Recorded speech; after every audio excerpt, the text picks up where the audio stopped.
ভালোবেসে কাছে ডেকে নেবেন সব সময়।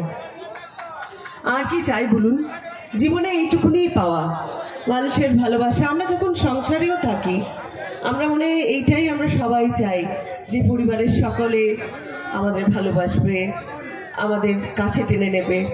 আর বিশেষ করে আমরা মেয়েরা, তাদের তো গোটা জীবন সংসারেই বোধহয় কেটে যায়।